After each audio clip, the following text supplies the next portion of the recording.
Oke, bismillah. Assalamualaikum warahmatullahi wabarakatuh. Alhamdulillah kita bertemu lagi di channel saya, di channel Miftahul Ni'am. Bagaimana kabar Bapak Ibu semuanya? Bagaimana keadaan Bapak Ibu calon jamaah haji tahun 2025 Haji Reguler Indonesia oleh Kemenak.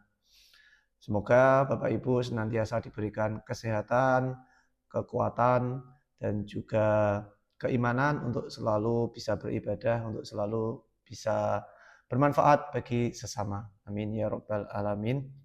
Pada umumnya, haji itu dianggap oleh seseorang itu merupakan ibadah spiritual yang paling besar, terutama ya memang kebanyakan orang beranggapan seperti itu, sehingga banyak terjadi ekspektasi yang itu beranggapan bahwa nanti akan terjadi hal yang begini begitu, ternyata ketika dijalani tidak seperti apa yang dibayangkan atau diekspektasikan tadi.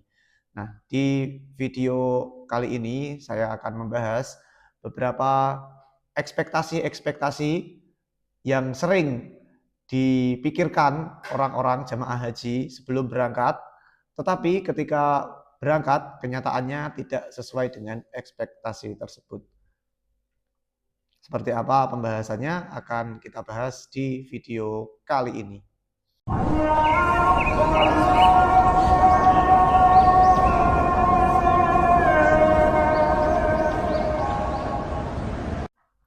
Sebelum membahas di videonya, izinkan saya untuk kembali memperkenalkan diri. Nama saya adalah Miftahul Ni'am, saya adalah jamaah haji tahun 2024, berstatus sebagai cadangan, tapi alhamdulillah bisa dapat kuota untuk keberangkatan tahun 2024, dan saya berangkat dari Kabupaten Jepara, Jawa Tengah, dan melalui embarkasi SOC Solo.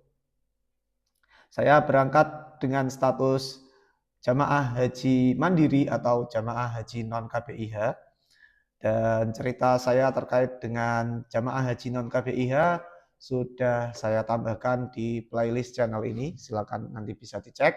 Dan juga perjalanan saya haji tahun 2024 ceritanya sudah komplit. Saya ceritakan mulai dari keberangkatan sampai kepulangan ada di playlist cerita haji 2024. Nanti bisa dicek sini atau di sini. Oke, bagi Bapak Ibu yang membutuhkan informasi terkait dengan keberangkatan haji yang furoda atau haji yang bisa berangkat tahun ini dan juga keberangkatan umroh tahun 2025 ataupun 2026, nanti bisa cek di deskripsi channel saya di bawah, ada promo-promo yang mungkin bisa bermanfaat bagi Bapak Ibu semuanya. Bagi Bapak Ibu yang baru saja bergabung di channel ini, saya tidak lupa mengingatkan untuk komen, subscribe, like, dan juga share video ini kepada teman-teman Bapak Ibu. Siapa tahu video ini bermanfaat, bisa memberi informasi bagi teman-teman Bapak Ibu. Kita langsung ke pembahasan utama terkait dengan ekspektasi ataupun realita yang terjadi terkait dengan jamaah haji biasanya. Dan ini berdasarkan pengalaman saya pribadi terkait dengan saya dan juga ibu saya yang mengalami haji tahun 2024, apa yang biasanya itu ibu saya ekspektasikan, ternyata realitanya berbeda dengan apa yang menjadi ekspektasi beliau. Yang pertama, itu jamaah haji biasanya itu berpikir atau mengira bahwa haji itu durasinya 40 hari atau 45 hari sebagaimana yang sudah dijadwalkan oleh pemerintah. Jadi selama 40-an hari itu kita senantiasa dalam ritual haji. Nah, itu merupakan suatu ekspektasi yang banyak dikemukakan oleh para jamaah haji, terutama yang senior-senior ya. Padahal realitanya haji itu tidak sampai 40 hari. Nah, haji itu paling cuma 3 sampai 4 hari, paling lama juga 5 hari. Kemudian kalaupun bisa dilakukan dalam waktu 1 hari itu bisa. Banyak jamaah yang jamaah haji yang dari Arab, Jazirah Arab gitu, mereka bisa melakukan hal yang seperti itu. Sisa harinya mereka hanya mengambil ritual-ritual yang penting saja, yang wajib, yang fardu. Selebihnya mereka bisa membayarkan dam, menyembelihkan kambing dan lain sebagainya. Seperti itu.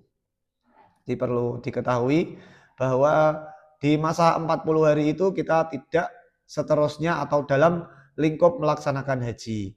Melainkan 40 hari itu terbagi menjadi beberapa sesi, yang sesi utamanya memang puncak hajinya tersebut. Tetapi di luar ritual haji yang utama itu ya kita sambil mengisi waktunya dengan memperbanyak ibadah, kemudian memperbanyak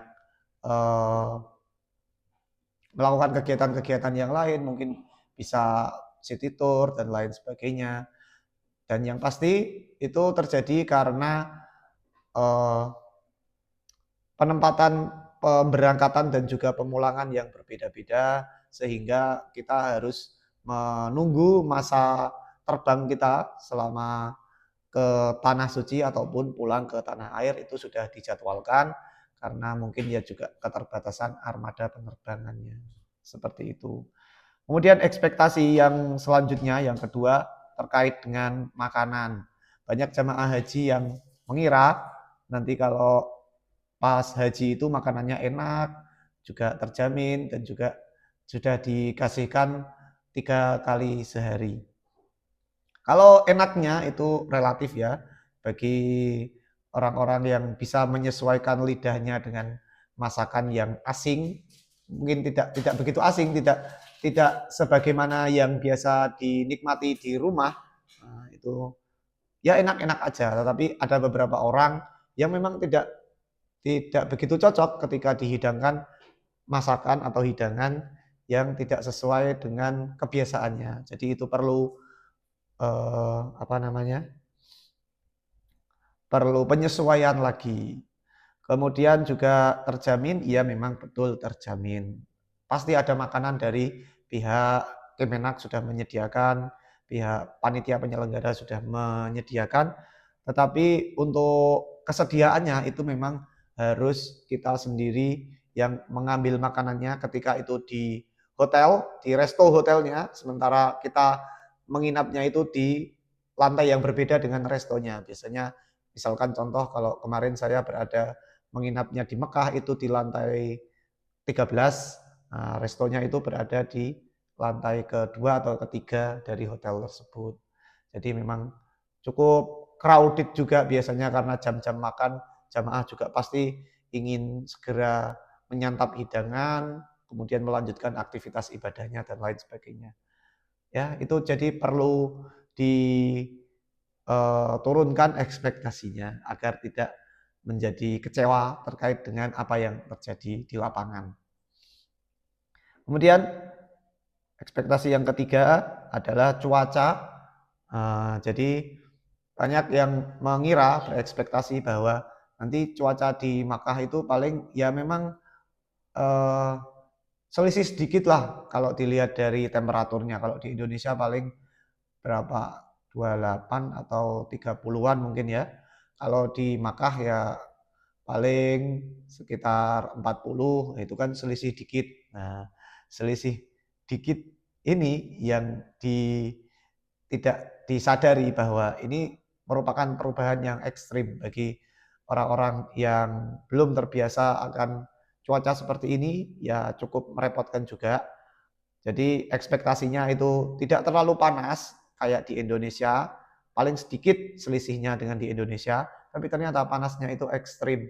Bahkan kalau di Madinah pernah bisa sampai 45, 46 juga pernah. Nah, seperti itu. Atau bahkan bisa lebih. Itu pada posisi hampir maghrib padahal. Justru berbeda ketika kita di Indonesia, ketika hampir maghrib itu ya lebih bisa diterima lah suasana cuacanya. Tetapi ketika kita berada di Saudi, cuacanya semakin terik. Begitu juga ketika cuaca ini terjadi di puncak haji di Armusna, Arafah, Musdalifah, dan juga Mina. itu menjadi salah satu cobaan yang cukup berat mungkin bagi para jamaah haji Indonesia. Kemudian ekspektasi yang keempat yaitu ketika ibadah di Masjidil Haram itu orang beranggapan akan nyaman, khusyuk dan juga orangnya baik-baik ya. Nah, padahal realitanya ketika di musim haji kita pasti akan menemui berbagai orang dari berbagai macam negara di dunia ini, dari penjuru dunia, entah itu kulit hitam, kulit putih, kulit coklat, kulit kuning dan lain sebagainya itu ada semua ketika kita di event haji di Masjidil Haram. Nah, jadi kita juga perlu mewaspadai apa yang bisa terjadi kemungkinan-kemungkinannya yang bisa menimpa kita. Jangan sampai itu merugikan kita, jangan sampai itu memberikan mudarat kepada orang-orang di sekitar kita. Bahwa yang terjadi di Masjidil Haram itu ketika beribadah itu sangatlah padat, sangatlah ramai jamaah sehingga kita harus mengkondisikan diri kalau mau beribadah ya semampu kita, tidak perlu memaksakan diri. Misalkan kalau mau ada keinginan terbesit untuk memegang Hajar Aswad, kalau memang kondisinya ramai lebih baik tidak perlu dipaksakan. Apalagi kalau memang kondisi fisiknya tidak memenuhi ya. Mungkin kalau orang Indonesia fisiknya lebih kecil, lagi pula juga kalau kondisinya terik, nah itu nanti bakal bisa menjadi kemudaratan yang lebih besar kalau ketika dipaksakan. Beda cerita kalau kita bisa mengukur diri kita sendiri, oh saya mampu, saya kuat, saya bisa, oke boleh. Nah, juga yang perlu kita sampaikan juga bahwa tidak semua orang di Masjidil Haram itu baik hati. Nah, sering berekspektasi, wah kalau di sana nanti orangnya baik-baik. Nah, belum tentu juga, bisa juga ada orang yang memang memanfaatkan momentum ketika kita di Masjidil Haram itu kita menjadi lebih dermawan, lebih suka mengasihi, lebih suka memberi. Nah, itu jadi dimanfaatkan oleh orang lain. Nah, bisa jadi kita akal-akalin supaya gimana caranya bisa memberikan uang kepada kita, seperti itu. Jadi perlu diwaspadai. Yang kelima terkait dengan akomodasi ke Masjidil Haram. Nah, jadi banyak juga orang-orang jamaah haji itu yang berekspektasi kalau dia punya pengalaman umroh, dia bandingkan dengan pengalaman umrohnya. Dulu ketika umroh, wah, hotelnya deket, ke masjid cuma jalan kaki bisa, nggak capek, paling 5 menit, 10 menit jalan kaki lah. Berbeda ketika di event haji itu hotelnya kalau haji reguler ya, ini tidak bisa sedekat seperti ketika umroh. Jadi hotelnya itu jauh, berkilo-kilometer. Kalau saya pernah trekking itu sekitar 4 kilometer jaraknya dari hotel ke Ka'bah. Nah, kalau mau jalan kaki ya silakan, monggo. Saya pernah jalan kaki itu paling enggak 1 jam. Nah, kalau dari pemerintah Indonesia itu menyediakan akomodasi dari hotel ke Masjidil Haram itu bisa naik bus sholawat. Nah, nanti berhenti di terminal Ship Amir, kemudian berjalan kaki ke Masjidil Haram itu paling sekitar setengah jam normalnya. Oke. Untuk selanjutnya, ekspektasi terkait dengan sholat Jumat. Banyak jamaah di Indonesia itu ekspektasinya berangkat Jumatan itu nyantai aja. Nah, nanti kan Masjidil Haram itu kan luas, nah, nanti masih bisa dapat tempat ketika kita berangkat dari hotel itu jam 10 atau jam 11. Masih ada tempat lah karena kan Masjidil Haram kan luas, ibaratnya seperti itu. Nah, padahal di hari Jumat itu akomodasi bis sholawat itu diliburkan, hanya ada ketika kepulangan dari Masjidil Haram ke hotel. Jadi pas hari Jumat itu banyak jamaah haji Indonesia kalau yang mau Jumatan itu ya harus berangkatnya dengan jalan kaki. Jalan kaki pun itu harus ditempuh mulai pukul 7 atau pukul 8 pagi. Kalau sudah pukul 10, pukul 11 baru keluar dari hotel menuju Jumatan, ya resikonya Jumatan di tengah jalan. Nah, jadi Jumatan kalau di tengah jalan itu masih bisa, masih dapat. Tetapi panas sekali, terik, matahari langsung menyengat. Bahkan ya di jam-jam segitu lagi panas-panasnya, di musimnya juga masih musim panas, ya bisa dibayangkan panasnya seperti apa. Kalau orang Indonesia kebanyakan nggak kuat kalau panas-panasan ketika Jumatan.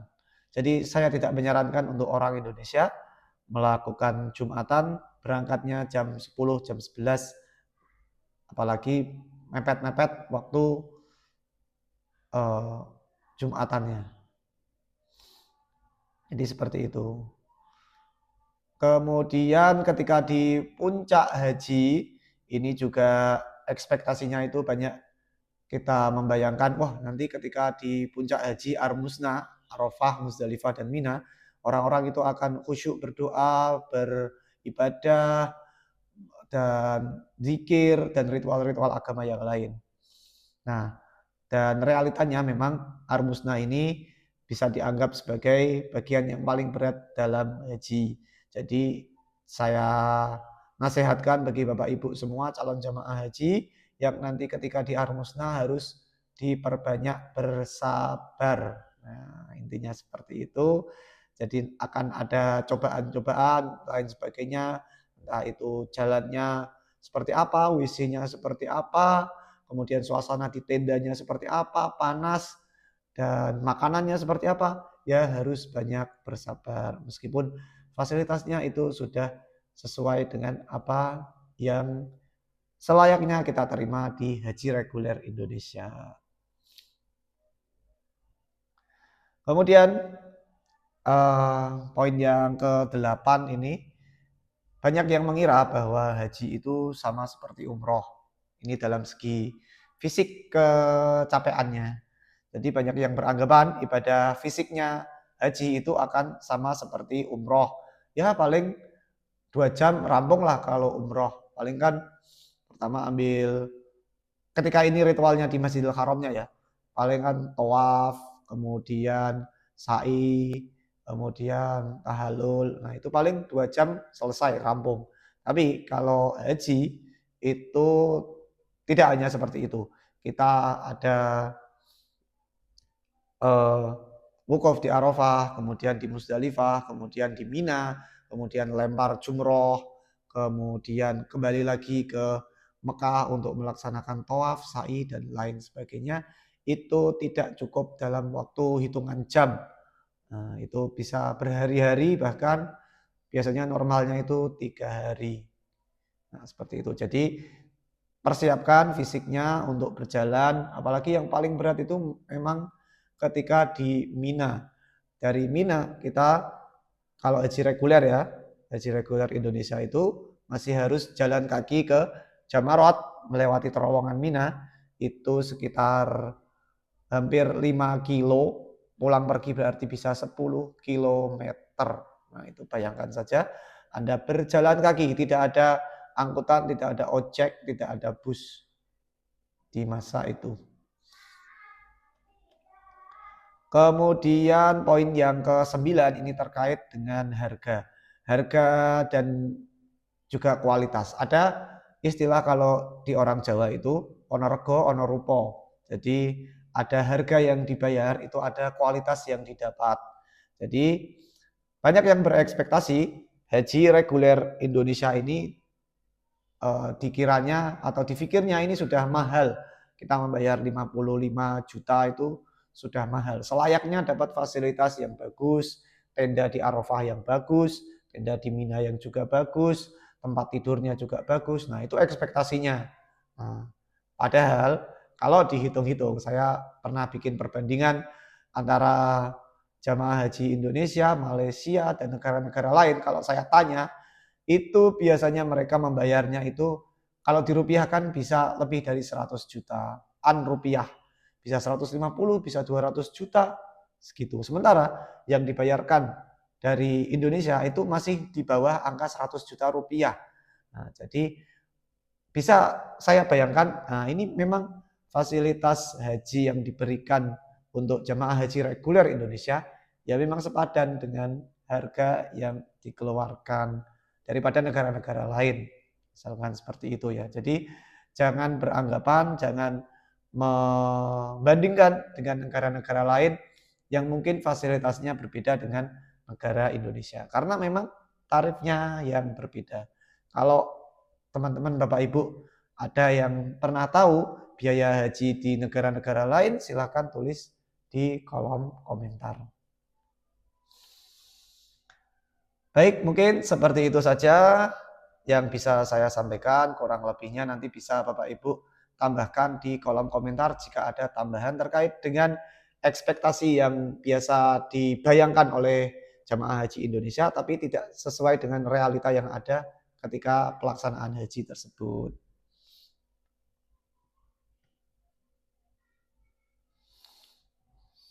Semoga Bapak Ibu semuanya calon jamaah haji dimudahkan oleh Allah Ta'ala untuk segera beribadah haji di Mekah Madinah, diberikan kelancaran, diberikan kesehatan, diberikan kekuatan, diberikan rezeki yang cukup untuk senantiasa beribadah. Amin ya Rabbal Alamin. Jangan lupa untuk like, comment, share, subscribe channel ini dan sebarkan video ini ke teman-teman Bapak Ibu. Siapa tahu mereka lagi membutuhkan video ini. Intinya dari video ini juga saya berusaha tidak membangun ekspektasi lebih kepada calon jamaah haji tahun 2025 agar nanti tidak kaget ketika melihat realita yang ada. Sehingga kita bisa menurunkan ekspektasi kita ketika melihat realita yang ada, kita menjadi legowo. Oh, memang seperti ini. Jadi seperti itu kiranya. Semoga bermanfaat video kali ini. Kita akhiri. Wassalamualaikum warahmatullahi wabarakatuh.